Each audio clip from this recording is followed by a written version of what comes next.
Let's begin with a structural overview. Welcome to another lecture.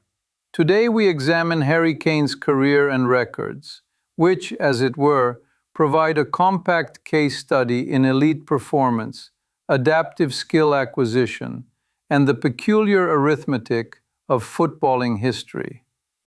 Hi, I'm Priyanka.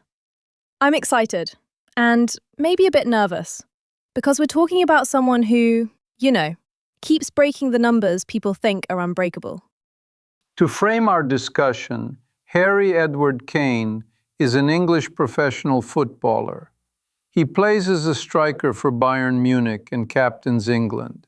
In simpler terms, he is the apex finisher in a system, yet he frequently behaves like a playmaker, which is an unusual and therefore analytically interesting duality.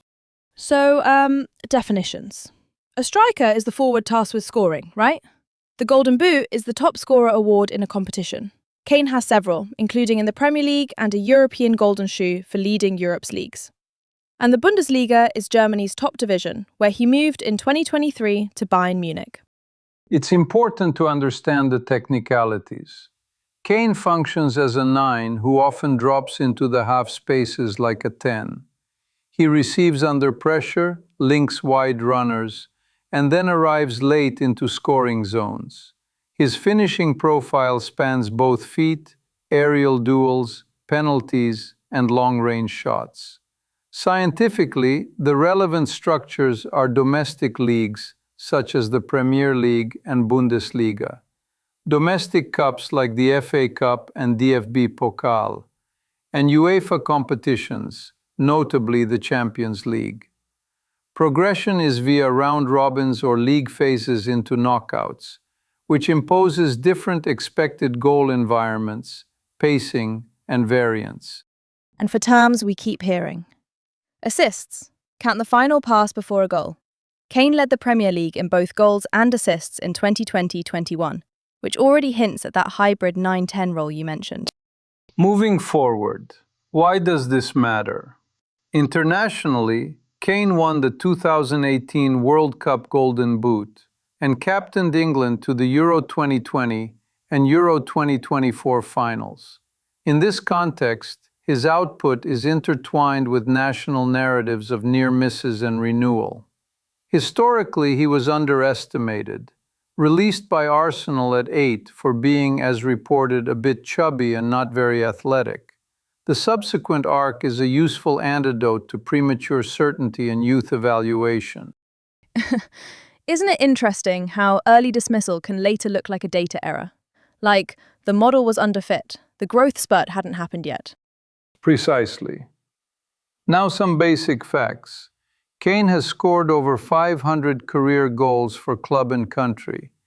He reached the 500 mark in February 2026 with a brace against Werder Bremen, notably including roughly 100 penalties in that total. He has hat tricks across all 3 current UEFA club competitions. He and Son Heung-min set Premier League partnership records, including the single-match anomaly of assisting the same teammate 4 times at Southampton in September 2020. And the timeline. Ridgeway Rovers kid, brief Arsenal youth spell, then Watford trial that helped him land back at Tottenham. Loans to Leyton Orient, Millwall, Norwich City, Leicester City. Then a burst in 2014-15 under Maurizio Pochettino, including that late winner at Aston Villa. Golden Boots in 2016, 2017, and again in 2021 with the Playmaker Award too. Then 2017 becomes a calendar year avalanche. He surpassed Alan Shearer's Premier League calendar year record and led Europe for goals in 2017.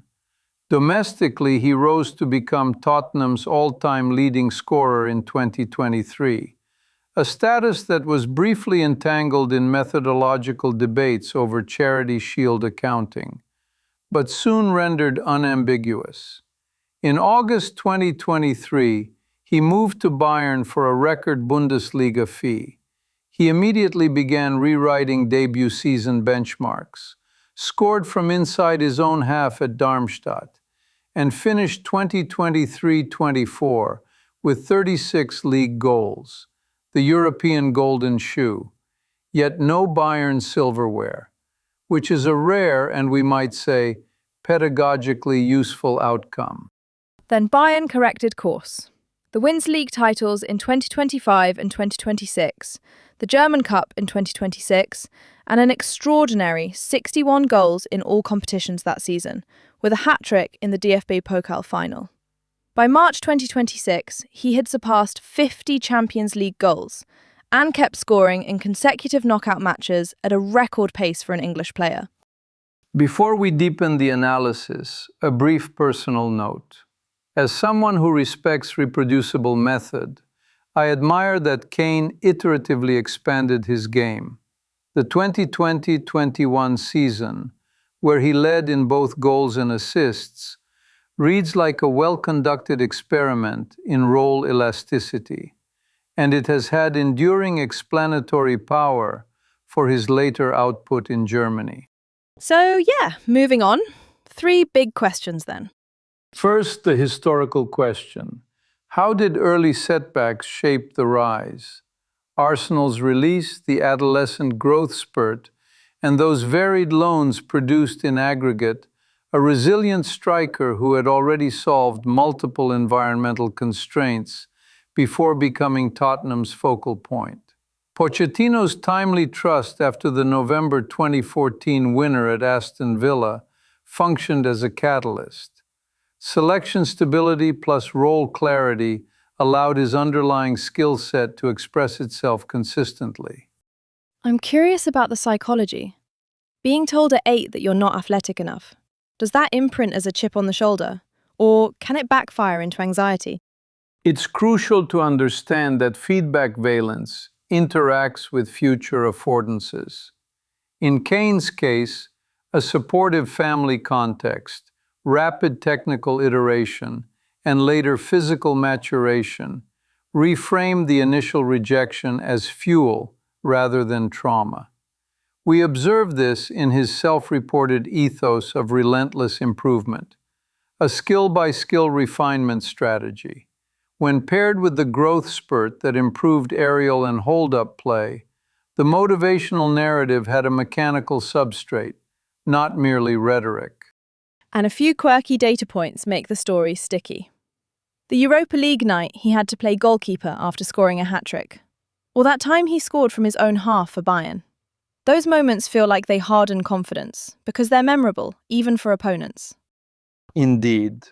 Anomalous events, if favorable, become identity anchors. Speaking of identity, his partnership with Son Heung-min exemplified distributed cognition in attack. Kane's dropping movements and Son's timing produced record combination counts, including the unprecedented 4-assist single match. This was not merely chemistry, it was systematized pattern play. Building on that, the second question. What if Kane hadn't moved to Bayern? If he stayed at Tottenham, would the Premier League goals record be within reach? Theoretically, yes. Remaining in England would have preserved his accumulation tempo toward the Premier League's all-time summit. However, counterfactuals must include constraints, squad cycles, managerial transitions, and the 2021 transfer saga suggested structural volatility. At Bayern, he accessed a chance-rich environment, won consecutive league titles, and expanded his Champions League totals at elite clip. The move traded one record chase for a broader medal portfolio and European scoring milestones. Can we talk about transfer market dynamics here, like the contract window and leverage? How much did timing decide the outcome versus pure sporting ambition? We can infer that timing was decisive. By 2023, contract duration created a credible threat of free departure in 2024. Tottenham's optimization problem shifted from retention to value realization, while Bayern's bid of over 100 million euros and public signaling from their leadership raised the expected return of a sale.